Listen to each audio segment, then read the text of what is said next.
A small shift in our perception can make a big difference to our understanding and experience, don't you think? This is true, of course, for every aspect of our life. But in this video, I'm going to share 3 little shifts that we can make to our perception of being a learner and user of English that can make a huge difference to our progress. So if you're ready, let's get to it. If you haven't done so yet, click the subscribe button and invite the bell. Remember, that bell will notify you when I upload a new video on learning and using English articulately, fluently, and confidently. And if we haven't met yet, my name is Tanya Meyer, and I'm an English as a foreign language teacher to adults, specializing in mindfulness practices to bring clarity, joy, and understanding to your learning and use of English. If you want to find out more about how mindfulness and learning English are interconnected, I'll leave a link below in the description box for you to read about. Okay, let's talk about how making small adjustments to our perceptions of English and ourselves as a learner can make a huge difference to our progress and communicative skills in English. The first misperception is this: I need a teacher to teach English to me. Now, before I tell you why this is a misperception, let me share a little story.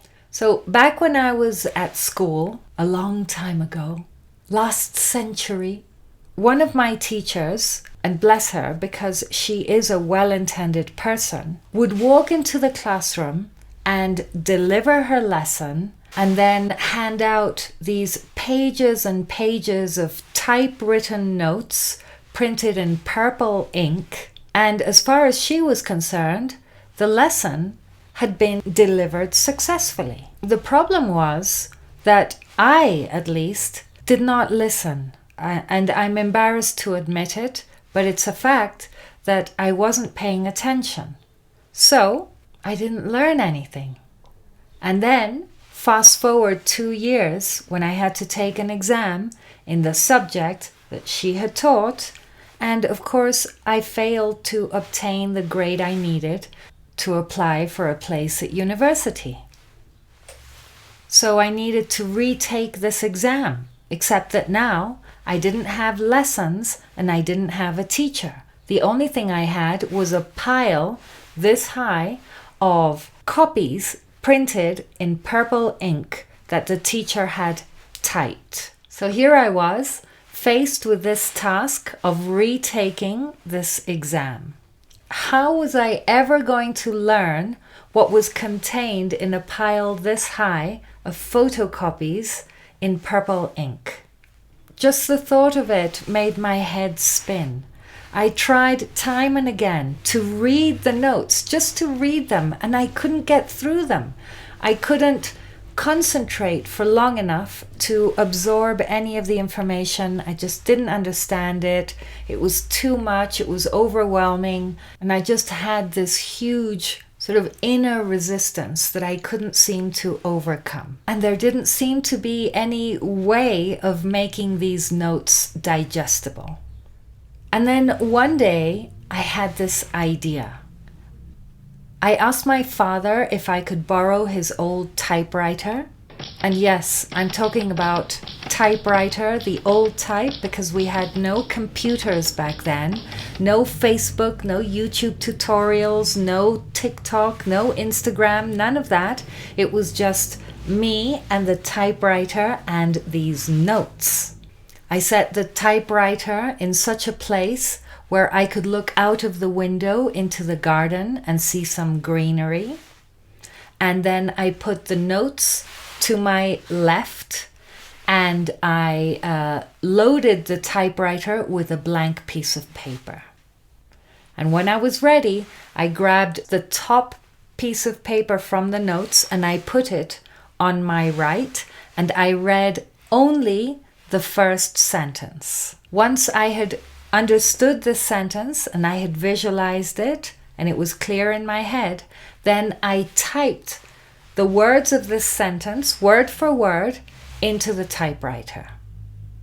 And when I turned back to the notes to look at the second sentence, I was electrified with the excitement of knowing that I had found a method to digest these notes and to understand what they said, to learn them.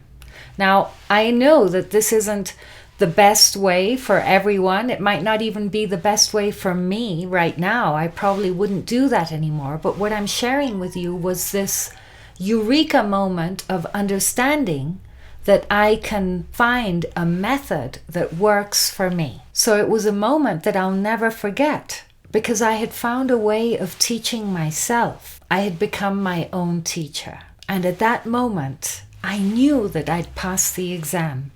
All I had to do was slow myself down enough to read sentence by sentence, imagine it, understand it, make sense of it, and then transfer it onto a blank piece of paper. Of course, I did pass the second time. I applied for university and I was awarded a place. Yay!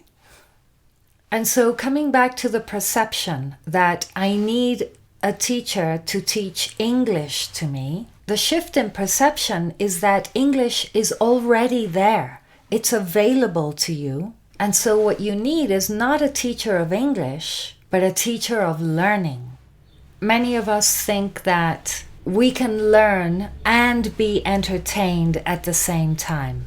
But entertainment, at least in this sense, entertainment is in, oh, this is fun. I want to numb my senses. I don't really want to be there and I want to learn.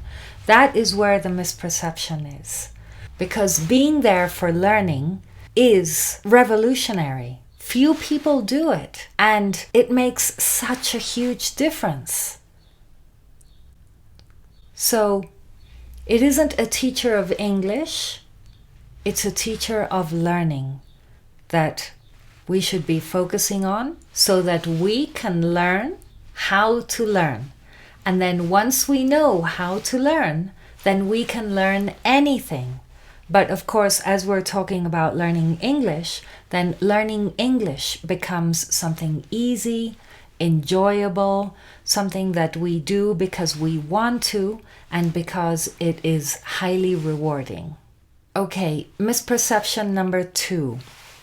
I need to attend English lessons to learn English.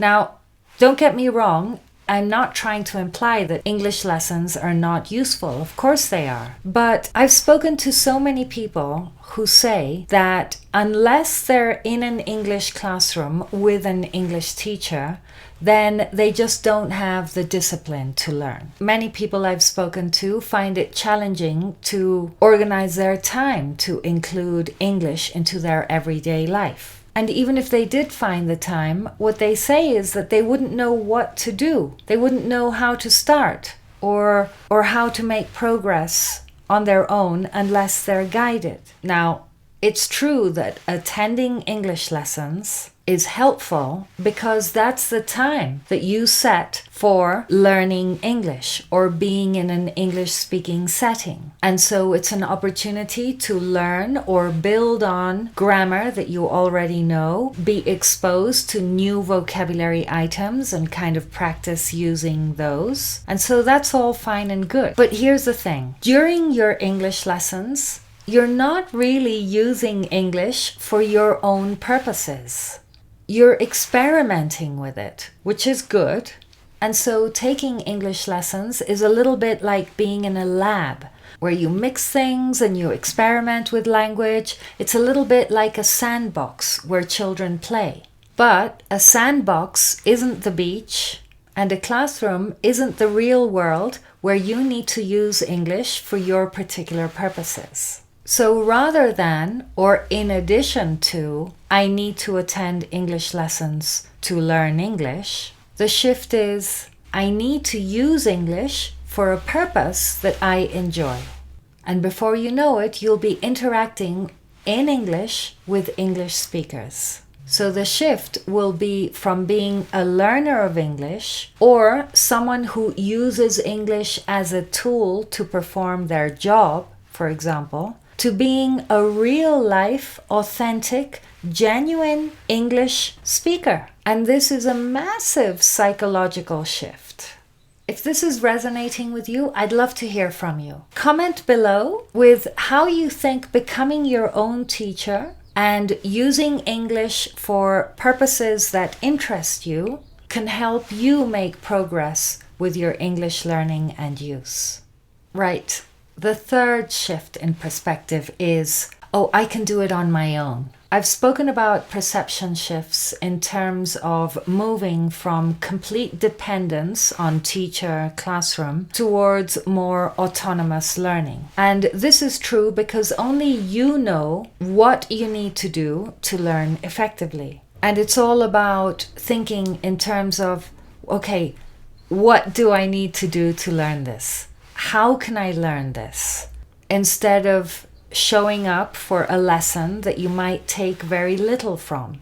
And I've shared my own experience of back when I was at school, where my body was in the classroom, but my mind was not. And the result, naturally, was that I learned very little. And it was only when I learned to bring my mind into my body and focus and concentrate on what I was doing and doing things one step at a time that I actually made progress. And so this is one of the main reasons why I teach not only English, but the vital role of bringing mind and body together for effective learning.